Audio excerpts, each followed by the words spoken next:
Hi, I'm Caroline Mitchell, Canine Behaviourist at Good Doggy. Today I want to talk a little bit about no reward markers and if they are aversive or not. This comes up as a debate quite a lot, so I want to talk a little bit about what they are and why people might think they're aversive and why I don't use them. So, are they aversive? Well, let's be honest, anything can be aversive if it's not used correctly. And I think as we go through this video and we talk more about no reward markers, you'll see that actually when it's used correctly and in the right context, they can be really useful. But when they're not used well, then that's when they become a little bit problematic. So what are they? A no reward marker is a little bit like a kind of an uh-oh or a nope command.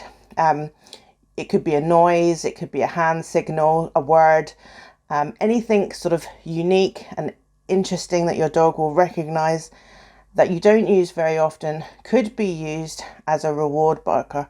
Now, in the past, I would have used the words uh-oh, and basically this is the opposite of a reward. This is a signal that is given to your dog to let them know that they're not making the choice that you wanted. So it's basically just letting them know that they're going wrong and have a look for something better to do, try something different. So your reward reinforces a good choice.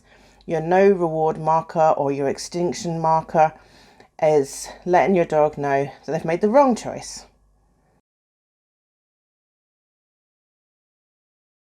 So why do people then think that this could be aversive? I mean, it's just a word or a sound. It's not causing pain or fear to a dog. Not like perhaps imbalance training where you might use a shock or correction to let your dog know they've done the wrong thing. It's just a word. The problem with it is that it can be really overused. So when I used to use my uh-oh, my warning tone in the past, I would have used it to let my dog know that they were about to make the wrong choice, but when they had many, many good choices. So imagine, for example, we will be walking in the park and there would be one route I didn't want her to take, but any other route would have been fine. Then I would have gone, uh-oh, to let her know she was going the wrong way.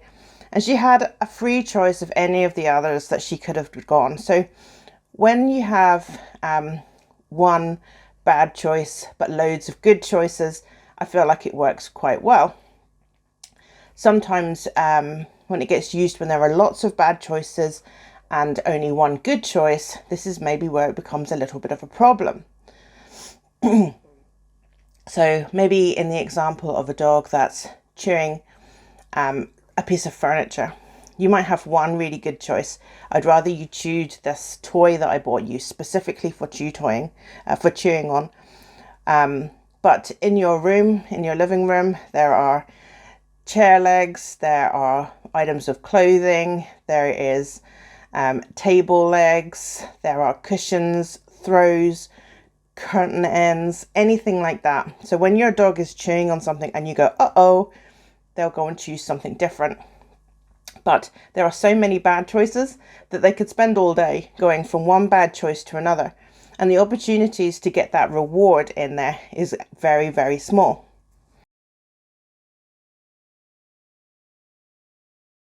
So the reality is that once the cue command or whatever you want to call it is created, it gets really overused. As a human, we rely on things like this once we've taught them because they're much, much easier to use when we're trying to teach our dog something new. So it's really easy to be doing or nope constantly. Every time they make a bad choice, we can use it all through the day.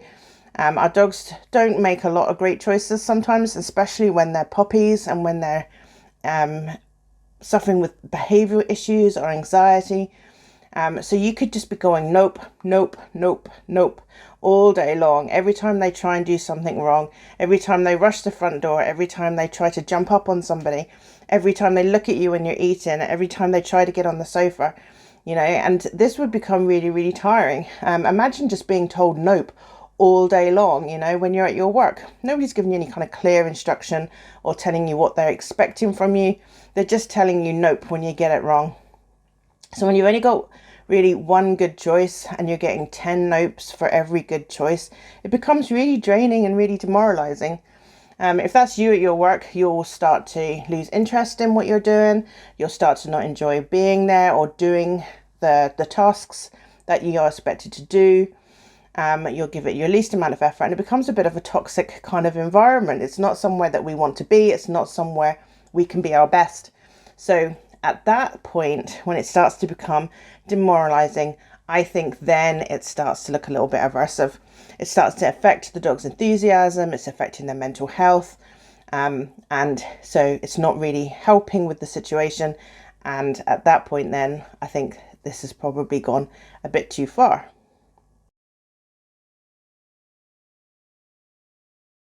So there is a better way.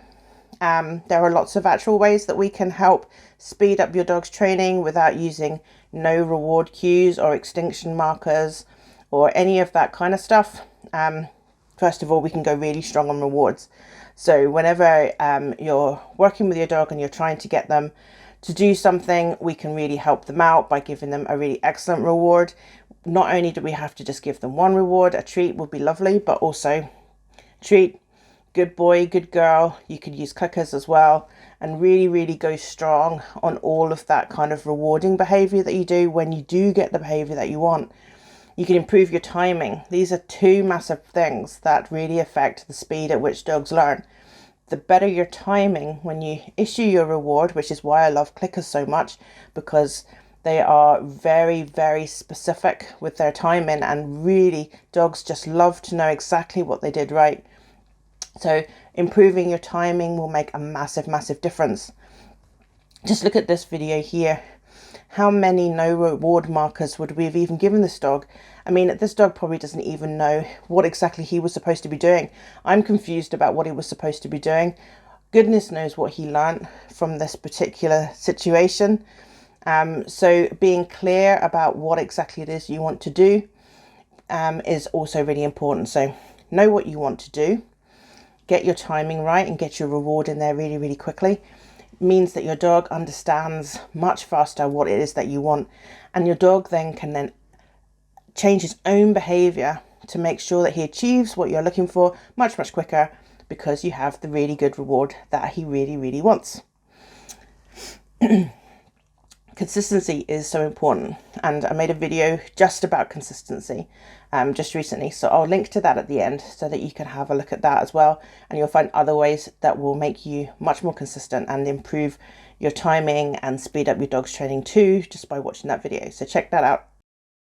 And there are other ways in which you can help your dog achieve the behavior that you're looking for. So we don't need to constantly be telling them what we don't want. We could actually assist them in producing the behavior that we do want. So a lead might help reduce your dog's choices and help you to guide them to what you want them to do. So for example, when you're working with recall,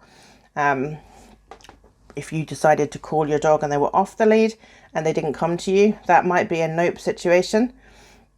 If you had a long lead on them, then you would be able to use the lead to help them get the correct behavior, and you would get that reward in much faster. So no need for a nope.